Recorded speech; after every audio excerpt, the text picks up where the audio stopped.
अब एक ऐसी खबर है जिसमें आप हैरान हो जाएंगे। जो कानून के रखवाले हैं उन्हीं के ऊपर गैर कानूनी चीजें होती हैं और यहां तक कि हत्या तक की नौबत आ जाती है। अब ये हत्या है या क्या है, ये मामला कोर्ट में जा चुका है, लेकिन मामला एक जज साहब से जुड़ा है। देश में न्यायमूर्ति पर हुए हमले की बात कर रहे हैं। मामला झारखंड के धनबाद जिले का है। एक जज मॉर्निंग वॉक पर थे, उन पर ऑटो रिक्शा से, चोरी किए हुए ऑटो रिक्शा से जानलेवा हमला हुआ। उनकी मौत हो गई, जिसके बाद ये सवाल उठने लगे हैं कि आखिर एक जज को क्यों टारगेट किया गया। एक व्यक्ति जो दूसरों को न्याय दिलाने के लिए लड़ता था, उस पर हमला क्यों किया गया। तफ्तीश आगे बढ़ी तो इस हादसे में हत्या का एंगल नजर आने लगा।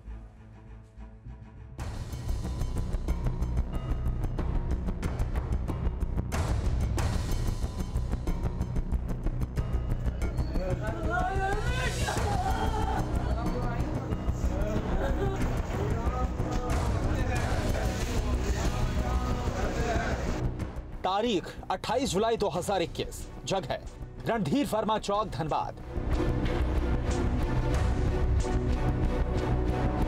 सुबह सवेरे करीब 5 बजे जज उत्तम आनंद सड़क के बिल्कुल बाईं ओर जॉगिंग कर रहे थे। तभी पीछे से बीच सड़क पर एक ऑटो रिक्शा आता दिखा और ड्राइवर ने स्टीयरिंग बाईं ओर घुमाई। ऑटो ने जज को टक्कर मार दी और फिर ऑटो सड़क की दाईं तरफ आकर मौके से फरार हो गया। यह पूरा वाकया 4 सेकंड के अंदर हुआ। एडीजे उत्तम आनंद को लहूलुहान हालत में अस्पताल ले जाया गया। करीब 4 घंटे इलाज के बीच उनकी मौत हो गई, लेकिन सीसीटीवी फुटेज सामने आने के बाद हिट एंड रन का यह मामला साजिशन मर्डर में तब्दील होने लगा। पुलिस ने तफ्तीश आगे बढ़ाई तो ऑटो ड्राइवर और उसके सहयोगी को गिरफ्तार कर लिया गया। बुधवार रात जज को टक्कर मारने वाले ऑटो को भी गिरिडीह से बरामद कर लिया गया। जांच में पता चला है कि ऑटो मंगलवार को चोरी हुआ था और बुधवार सुबह जज उत्तम आनंद को टक्कर मार दी। गिरफ्तारी के बाद ऑटो ड्राइवर ने भी कबूल किया कि उसने जज को टक्कर मारी थी। हालांकि पुलिस इस घटना के सूत्रधार तक पहुंचने की कोशिश में जुटी है। जज उत्तम आनंद की मौत मामले में एडीजी ऑपरेशन संजय आनंद लाटकर की अगुवाई में एसआईटी का गठन किया गया है। इस टीम में बोकारो डीआईजी और एसएसपी धनबाद को भी शामिल किया गया है। धनबाद पुलिस की फॉरेंसिक टीम और सीआईडी भी तफ्तीश में जुटी है। पूरे एसआईटी को जांच में और सभी बिंदुओं पर अनुसंधान हेतु मदद करने के लिए सीआईडी और फॉरेंसिक एफएसएल की विशेष टीम को इस टीम के साथ संबद्ध किया गया। हालांकि एडीजे उत्तम आनंद के परिजन शुरू से इसे हत्या करार दे रहे हैं और सीबीआई जांच की मांग कर रहे हैं। साफ दिख रहा है, अनपढ़ गवार को भी दिखाए तो साफ पता चलेगा कि हत्या की गई है। हमारा मांग क्या है? हमारा मांग है यही कि सीबीआई से जांच हो। सड़क चलते जज की मौत को लेकर झारखंड हाईकोर्ट ने भी स्वतः संज्ञान लिया। हाईकोर्ट ने सख्त टिप्पणी करते हुए कहा कि कभी नक्सलियों ने भी जज को निशाना नहीं बनाया। झारखंड हाईकोर्ट केस की रोजाना मॉनिटरिंग करेगा।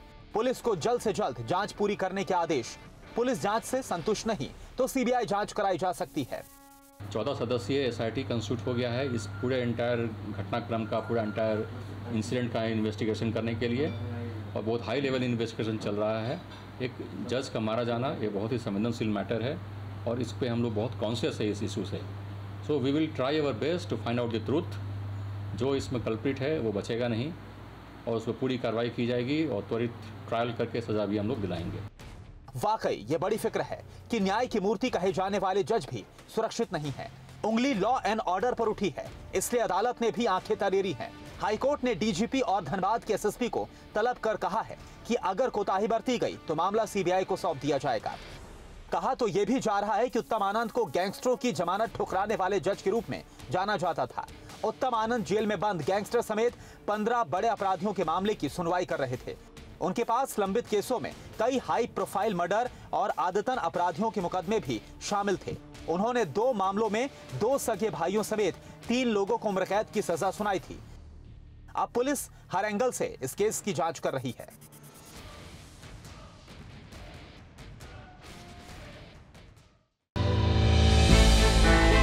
हमने की गलती फिर एक बार, कोरोना ने किया दोबारा प्रहार। मास्क, 2 गज दूरी, करें अपनी सुरक्षा पूरी। कोरोना टीका हम सबको लगाना है, मिलकर साथ समझदारी से कोरोना को हराना है।